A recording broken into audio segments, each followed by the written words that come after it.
Hello everyone, again आप सभी का स्वागत है। वेलकम है मनोज ट्रक के इस यूट्यूब चैनल के अंदर। आज जो हम बात करने वाले हैं वो एक इम्पोर्टेंट टॉपिक के ऊपर बात करने वाले हैं कि कैसे आप डिजिटल मार्केटिंग के अंदर अपनी जो मनी आप वेस्ट करते हो उसको आप इन्वेस्ट करके अच्छा रिजल्ट आप जनरेट कर सकते हो।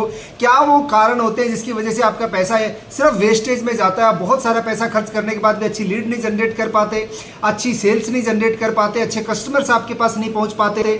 आप फेसबुक एडवर्टीजमेंट भी कर रहे हो, इंस्टाग्राम भी कर रहे हो, गूगल भी कर रहे हो, ब्रांडिंग भी कर रहे हो, अवेयरनेस भी चला रहे हो, लीड जनरेशन भी चला रहे हो, गूगल एड भी चला रहे हो, यूट्यूब पे भी बहुत अच्छा काम कर रहे हो, बट आपके पास अच्छे कस्टमर नहीं आ रहे। आज इन सब पॉइंट्स पे हम स्टेप बाय स्टेप बात करेंगे। वो 7 रीजंस मैं आपको बताने वाला हूं कि कैसे आप इनको इंप्लीमेंट करके अपना पैसा बचा सकते हो और अच्छे कस्टमर आप लेके आके अपनी सेल को, अपने बिजनेस को ग्रो कर सकते हो। आगे बढ़ने से पहले मैं आपको रिमाइंड कराना चाहता हूं कि अगर आपने इस चैनल को अभी तक सब्सक्राइब नहीं किया तो सब्सक्राइब कर लीजिए, बेल आइकन पर क्लिक कर लीजिए ताकि आपसे कोई इंपॉर्टेंट वीडियो अपडेट मिस ना हो। सबसे मेन जो गलती करता है ना कोई भी बिजनेस ओनर, वो करता है अपनी टेक्निकल स्किल्स और स्ट्रेटेजिक प्लानिंग के ऊपर। मेन स्ट्रेटेजिक प्लानिंग है, टेक्निकल स्किल्स आपको डिजिटल मार्केटिंग सीखनी पड़ेगी। अगर आपको नहीं आता तो ना आप किसी एजेंसी से काम करा सकते हैं, ना आप किसी फ्रीलांसर से काम करा सकते हैं। बिकॉज अगर आपको नॉलेज नहीं है डिजिटल मार्केटिंग की तो दूसरे से काम कराना बहुत मुश्किल है आज के टाइम पे। तो सबसे पहला जो आपको काम करना है वो एक अच्छे इंस्टीट्यूट से, अच्छी जगह से आपको डिजिटल मार्केटिंग सीखनी है। हम आज बात करेंगे स्ट्रेटेजिक प्लानिंग के ऊपर कि कैसे आप स्ट्रेटेजिक प्लानिंग को आप इंप्रूव करके, क्या वो स्ट्रेटेजिक प्लानिंग के अंदर आप गलतियां करते हो जहां से आप अपनी मनी को सिर्फ वेस्ट कर रहे हो, नाले में बहा रहे हो, आपके बहुत सारे पैसे भी लगा रहे हैं, रिजल्ट नहीं आ रहा आप लोगों को। सबसे पहला काम है कि लोग ना सबसे मेन गलती क्या करते हैं, अपने आइडिया पे स्टिक रहते हैं। मेरा आइडिया बहुत परफेक्ट है जी, चेंज करने को रेडी नहीं है ना। अपने आइडिया पे टू मच कॉन्फिडेंस होता है उनको अपने आइडिया के ऊपर कि सर यही तो आइडिया है। देखिए बहुत सारी चीज है मार्केट में, कोई दूसरा कर रहा है इसका मतलब ये नहीं कि आप भी कर पाओगे। किसी को, बहुत सारे लोगों को फर्स्ट मूवर एडवांटेज होती है। जैसे जियो है, उसके पास फर्स्ट मूवर एडवांटेज थी, वो कर गए वो काम। जरूरी नहीं हर आदमी जियो बन पाए। तो जियो आप अपने आइडिया को टेस्ट करिए, बट उस पर बहुत रिजिड मत रहिए। अगर आप रिजिड रहोगे आइडिया के ऊपर, आइडिया को टेस्ट नहीं करोगे, उसको टेस्ट करके चेंज नहीं करोगे, उसके अंदर स्ट्रेटेजिक प्लानिंग नहीं डालोगे तो प्रॉब्लम आएगी। तो सबसे पहला काम आपको करना है, जो बाकी लोग गलतियां करते हैं आप लोगों को नहीं करना है, कि अपने आइडिया को थोड़ा फ्लेक्सिबल बनाइए। आप आइडिया को लेके मत बैठिए कि मेरा आइडिया तो दुनिया का बेस्ट आइडिया है, मेरा आइडिया तो ये है, ये कंपनी कर पा रही है तो मैं भी कर पाऊंगा। कॉन्फिडेंस होना इस बहुत अच्छी बात है, बट ओवर कॉन्फिडेंस होना ये बहुत बुरी चीज है, राइट। तो आपको और कॉन्फिडेंस में नहीं रहना, कॉन्फिडेंस में रहना है। आपको एडवांटेज लेनी है अपने आइडिया को। आपके आइडिया डेफिनेटली बहुत अच्छा है, बट मार्केट रिसर्च करिए, उसकी कुछ फ्लेक्सिबिलिटीज लेके आइए ताकि आप अपने आइडियाज को फ्लेक्सिबल के हिसाब से कुछ स्ट्रेटजी बना के अच्छे तरीके से आप अपनी चीजों को आगे लेके जा सको। जो सेकंड है ना वो है कि आपकी एक बिग टीम। बहुत सारे लोग ना बहुत बड़ी टीम रख लेते हैं। सर मेरे पास एसईओ का एक एक्सपर्ट है, मेरे पास डिजिटल मार्केटिंग एक एक्सपर्ट है, मेरे पास कंटेंट राइटिंग एक एक्सपर्ट है, मेरे पास ये एक्सपर्ट है, मेरे पास वो एक्सपर्ट है। बहुत अच्छी बात है जी, आपके पास टीम तो बहुत अच्छी है, बहुत बड़ी टीम है, बट अभी आपका बिजनेस चला नहीं है। अभी आप कोशिश कर रहे हो चलाने की। स्टार्टिंग में इतनी बड़ी टीम को मत हायर करिए, मत ना इतनी बड़ी टीम पे इन्वेस्ट करिए। आप 20 to 30% इस कॉस्ट में आप 1.5-2 लाख रुपए की HR human resource cost generate करने के बजाय उसका 20 to 30% आप किसी भी फ्रीलांसर को हायर करिए, उसको किसी एजेंसी को, अच्छी एजेंसी को हायर करिए और वहां से अपना, अगर आपके पास टाइम नहीं है तो वहां से अपना काम कराने की कोशिश करिए। और अगर आप डिजिटल मार्केटिंग सीख के ये कर सकते हो तो बहुत जरूरी है कि जो भी आप स्ट्रेटजी बना रहे हो, जो भी उस पर इंप्लीमेंटेशन कर रहे हो, जहां भी आप काम कर रहे हो उस पर अपने टाइम को इन्वेस्ट करिए। बिकॉज आप टीम भी रख लोगे ना तो भी आपको अपना टाइम तो लगाना ही पड़ेगा।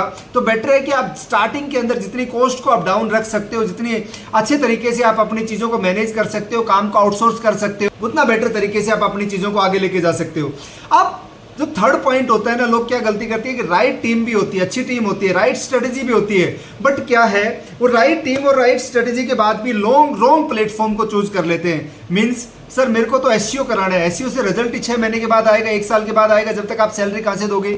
आप राइट प्लेटफॉर्म्स को यूज करिए। स्टार्टिंग में आप परफॉर्मेंस मार्केटिंग करिए, आप लीड जनरेट करिए, भर भर के लीड लेके आइए, सेल जनरेट करिए ताकि उस टीम की सैलरी कॉस्ट आप निकाल सको, उस स्ट्रेटेजी को आप इंप्लीमेंट कर सको। फिर आप एसईओ करवाइए, बट एसईओ का रिजल्ट 6 महीने के बाद आएगा। फिर आप अपनी ऑप्टिमाइजेशन अपने प्लेटफॉर्म्स की करिए, बट पहले परफॉर्मेंस मार्केटिंग पे ध्यान दीजिए ताकि आप अच्छी लीड जनरेट करके अच्छे तरीके से अपनी चीजों को पहले रन करो। पहले अच्छे तरीके से रन करोगे तब आपकी चीजें आएंगी, तब आपकी चीजें बहुत अच्छे तरीके से आप लेके जाओगे, आगे लेके जाओगे। तो पहले आप अच्छी लीड जनरेट करिए, भर भर के लीड जनरेट करिए, देन आप अच्छी तरीके से अपनी चीजों को ऑप्टिमाइज करिए। अगला जो पॉइंट है ना जो लोग गलती करते हैं वो है कि रॉन्ग टैग सिलेक्शन है। कि लोग ये सोचते हैं कि सर मेरा ना, मैं बहुत सारे लोग मेरे पास आते हैं कि सर मेरा ना ऑफलाइन काम है, मैं इसको ऑनलाइन लेके आना चाहता हूं, तो मैं एक प्लेटफॉर्म बनवाना चाहता हूं, प्लेटफॉर्म ऐसा होना चाहिए, प्लेटफॉर्म वैसा होना चाहिए, एंड हम 5-6 लाख रुपए वहां पर इन्वेस्ट करने को तैयार है। बहुत सारे लोग मेरे को ऐसे भी मिले, सर 2 साल से वेबसाइट ही बन रही है, ऐप ही बन रही है, बन ही नहीं पा रही है। आपको अभी इतनी चीज़ों की जरूरत नहीं है, आपको चीज़ें चलाने की जरूरत है। अभी आप ऑनलाइन लेके आइए, लीड जनरेट करिए। आप ये जो काम है ना, आप फॉर एन एग्जांपल आपका ई कॉमर्स काम है, आप वो कॉमर्स पे बना सकते हो, वर्डप्रेस पे बना सकते हो, शॉपिफाई पे अपनी वेबसाइट बना सकते हो। थोड़ी सी पैसे में और थोड़ी सी एफर्ट्स के साथ ये वेबसाइट्स बन जाती है। थोड़ा सा सीखने की कोशिश करिए एंड वहां पर अपनी वेबसाइट बनाइए। 4-5 हज़ार रुपए में आप ये सारा काम कर सकते हैं। 4-5 लाख रुपए देने की जरूरत आप लोगों को नहीं है। बट हम क्या सर बड़ा होना चाहिए, मेरा तो ये थीम कलर होना चाहिए, मेरा तो ये, मतलब हम स्टार्टिंग में बिग स्टैक्स में उलझ जाते हैं, बिग टैक्स के अंदर हम चले जाते हैं। वो हमारे लिए अभी काम की नहीं है, वो हमें उसकी नीड है भी या नहीं है हमें नहीं पता। बट क्योंकि मुझे मेरे अभी ऑफलाइन मेरे पास चल रहा था, मेरे पास अच्छा खासा पैसा है, मुझे कहीं तो उसको इन्वेस्ट करना ही है, तो मुझे अच्छा प्लेटफॉर्म चाहिए, अच्छी ऐप चाहिए, ये चाहिए वो चाहिए। बहुत बड़ी गलती है, इस गलती को ना करिए ताकि आपका पैसा वेस्ट ना हो। सो ये आपको ये बिग टैक्स के अंदर उलझने की भी जरूरत नहीं है, आपको बड़े टैक्स में पैसा लगाने की जरूरत नहीं है। अभी आपको सिंपल अपनी चीजों को रन करिए, रन करोगे तो आपको चीजें आगे आएगी। कुछ लोग सोचते हैं सर ये तो पार्ट टाइम है, कर लेंगे। It's not a part time. आपका जो 6वां पॉइंट है ना, ये बहुत इंपॉर्टेंट है। जैसे पार्ट टाइम काम कर रहे हैं, अगर आप किसी चीज को पार्ट टाइम में कर रहे हो तो पार्ट टाइम ही चलेगा। जो भी बिजनेस कर रहे हो उसको फुल टाइम माइंड सेट से करिए, तभी वो फुल टाइम चल पाएगा। ये पार्ट टाइम वाला कंसेप्ट आप हटा दीजिए अगर आप बिजनेस में आना चाहते हो तो। अदरवाइज आप अपनी मार्केटिंग में, अपनी डिजिटल मार्केटिंग में पैसा सिर्फ वेस्ट करोगे, इन्वेस्ट नहीं करोगे।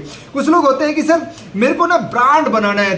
मैं आपको एक चीज समझाता हूँ, there is no brand without, अगर जब तक आप अपनी यू आर एक्चुअली वर्किंग, जब तक until you are actually working, जब तक कोई ब्रांड नहीं है। सो सर मेरे को तो ये ऐसा लोगो चाहिए, मेरे को तो ऐसी इंस्टाग्राम की थीम चाहिए, ऐसा ही कलर चाहिए, ऐसी स्टोरी चाहिए, ऐसे वीडियो चाहिए। भाई अभी इंस्टाग्राम के आपके पास 100 फॉलोअर है, उस पर आपको ऐसा चाहिए वैसा चाहिए, इन चीज़ों में मत उलझिए। अभी अब ब्रांड, बड़े बड़े ब्रांड ने आपने लोगो चेंज करते देखे होंगे, अपना मैसेज चेंज करते देखा होगा, बड़े बड़े ब्रांड्स ने अपना जो भी कैंपेन है वो चेंज करते देखे होंगे।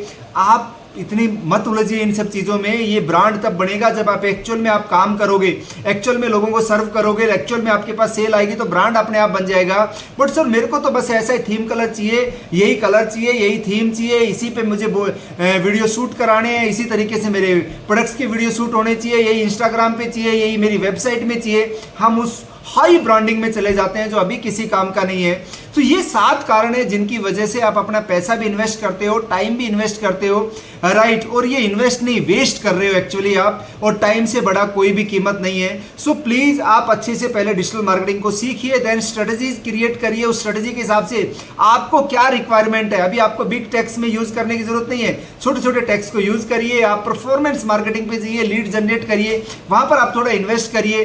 अपनी जो टीम है उसको आउटसोर्स करिए, अपनी टीम का जो खर्चा, ह्यूमन रिसोर्स का खर्चा कम रखिए, टूल्स का खर्चा कम रखिए। अभी ब्रांडिंग में मत उलझिए, अभी काम को चलाइए। जितना आप रन कर पाओगे उतना आपको फायदा मिलेगा, राइट। आई होप आपको बहुत सारे बिजनेस ओनर से इससे कुछ फायदा आप लोगों को मिला होगा मेरी इन बातों से, और ये सब मैंने प्रैक्टिकल आपको बताया है। अगर फायदा आपको किस पॉइंट से क्या फायदा मिला, और आप भी किसी पॉइंट में अगर उलझे हुए तो मुझे कमेंट बॉक्स में जरूर बताइए। चैनल को सब्सक्राइब जरूर करिए, शेयर जरूर करिए ताकि मैक्सिमम लोग इसका फायदा उठा सके, और वीडियो अच्छा लगा तो लाइक जरूर करिए। नेक्स्ट वीडियो में मिलेंगे नेक्स्ट लर्निंग के साथ। Till then bye bye, thank you.